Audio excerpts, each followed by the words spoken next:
There was no court that everyone respected. And on a bigger scale, that's what's happening in the United States. So when Donald Trump becomes president and he says all the media is nothing but fake news, and then and then people on the right and the left are choosing just not to respect cherished American institutions anymore, and I think both sides are responsible for this, not just one or the other. Then that's what you have back and forth, because you say, well, the New York Times says blah blah blah, and someone says, oh, the New York Times is fake news, or someone says, well, the president of the United States, you won the NCAA championship, we're supposed to go see the president, and the president happens to be Donald Trump. Well, I'm not going to see the president. I don't respect the presidency, right? And it just kind of becomes this thing where nobody respects anything, and so people just kind of fight, and there's just all these conflicts. So ultimately, when you pass, if you love the people that you supposedly love, if you love the people you love, I would encourage you. In fact, I would encourage you right now today, even if you don't have something in place, some sort of instructions or estate plan or something, maybe that can be like a little bit of a homework assignment I can give you. Just write like a little email or something to 5 people, copy 5 people that you trust, and just kind of at least give them a blueprint, because you might die tomorrow. I hate saying it, but you might die tomorrow, and I don't want to say it like that. I mean, it's true though. I might die. I might not be here tomorrow. So because death doesn't always make an appointment. Sometimes you take a nap, and you just like don't wake up, and you don't even know that it happened, but everybody else does. And then there's all this chaos that emerges, because now they're trying to figure out how to break into your bank account to get access to your money, because they got to pay the rent on Tuesday. Right? This is the kind of stuff I've seen in real life. And in fact, let me give you a real life example. When I went to Syracuse University, when I first joined the faculty at Syracuse, I remember there was a guy. Okay, so here's what happened. Okay, so I was, in case you don't know this, in my PhD program, I was hot stuff, man. I was like a number one draft pick or something. That's what because I was the only African American on the planet to get a PhD in finance in the year 2002. Not one, there was no male or female African American anywhere on earth that year coming out with that degree, right? So I'm hot stuff, getting recruited and all that. And so I wanted to go to Syracuse, because Syracuse was basically going to draft me early, so to speak, right? Almost like going to the NBA in your junior or sophomore year. And so instead of going to the formal market, Syracuse, they had a black dude there named Howard something, who was recruiting people like me. And he reached out to me and he said, we can hire you before you even finish. That was great, because at that time I was only making like $12,000 a year. And to go from 12,000 a year to 115,000 was like winning the lottery. And so I remember I talked to the people at Syracuse about me possibly teaching there, and I did my interview, and it went really well. And there's a really great guy named Al who interviewed me, and Al was the department chair. And we had our interview. I went back home, and I was thinking about whether or not I wanted to come to the school or not. And I remember Al called me, and he said, "We needed you before. Now we really need you."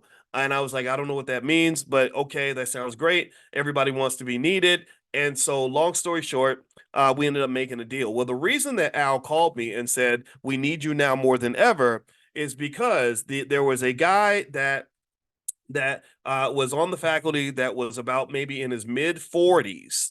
And he was a very hardworking young scholar who was extremely productive and worked his butt off, similar to how I do. He worked all day, every day. And one day he wasn't feeling well, so he laid down to take a nap, and he did not wake up. He never woke up ever again.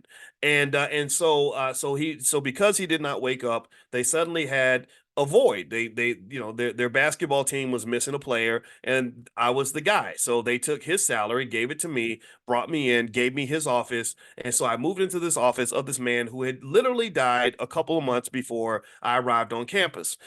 So I moved into this office. Now pay attention. Now here's what I learned from watching this experience. I'm 30 years old at this time, and again, young and excited about all these possibilities and everything, and making money for the first time, doing cartwheels. That I mean, you get that first big paycheck, you're just kind of excited. It's like crack. It's the first. I never smoked crack or anything.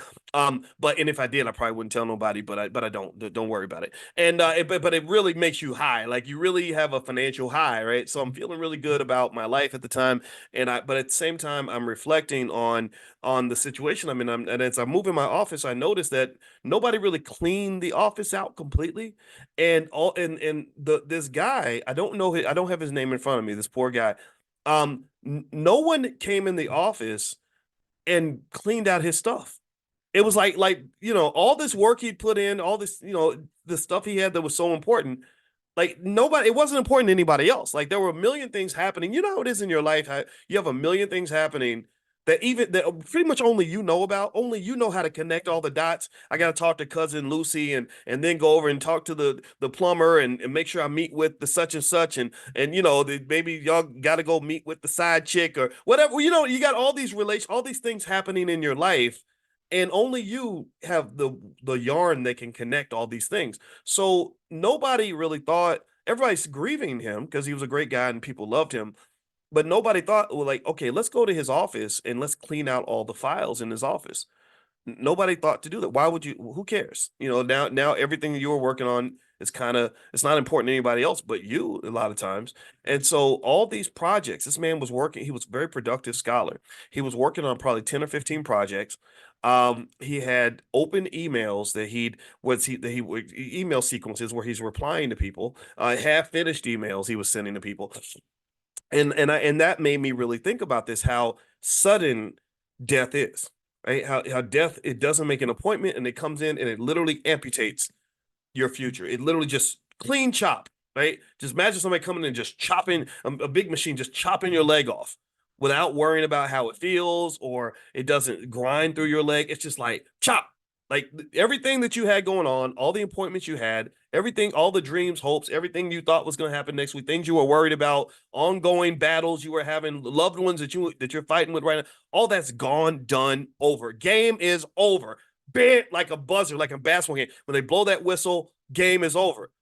I remember thinking about that and just how final that is, right? So I see all this man's stuff, and now mind you, I'm 30. Don't judge me, but I was like, wow, his all these emails are here, and he's talking to the people I'm working with. You know how you always kind of want to know how these white folks feel about you. Like I was really curious, like, okay, which of my colleagues voted to hire me, and which ones didn't, and what kind of crap were they saying about me before I got hired? Because I know they didn't want to hire a black person because they had never done it before, right? And so I'm reading through all these different emails and just really thinking about this man's life and how all of his everything he had going on was just kind of there, and it was just like all this unfinished business. And I would say to you that I don't really know if you want to kind of leave the earth with just a whole bunch of unfinished business, right? I kind of think that spending some time really processing like what would happen if you weren't here can go a really long way. Because if you don't, it can just get kind of messy. Now, in his case, it wasn't really messy, and I didn't really go through a lot of his files and stuff. I did read some of the emails, and they didn't say anything bad about me before they hired me. But I just seeing this man, a very productive man at 45 years old, and just see him just sort of gone like that, really made me think about death, and it made me think, oh, this stuff is serious. Like it's real. Death is really real. And then my sister actually does autopsies, and she tells me stories all the time about healthy 32-year-old women who had a full life and all these plans, who just one day slip and fall down the steps, and next thing you know, they're in the morgue, and everything, it's like the end of the story for everything. So you don't know when your story's going to end. I think that's the point I want to get to. You don't know when your story's going to end. And a lot of you have lives where there are people that are dependent on you. There are people that look to you for leadership. There are people that depend on you, in other ways that go beyond money, financially and emotionally and otherwise. And I just really kind of think that just as a tribute to them, I would encourage you as a financial consciousness exercise to meditate on how much they need you.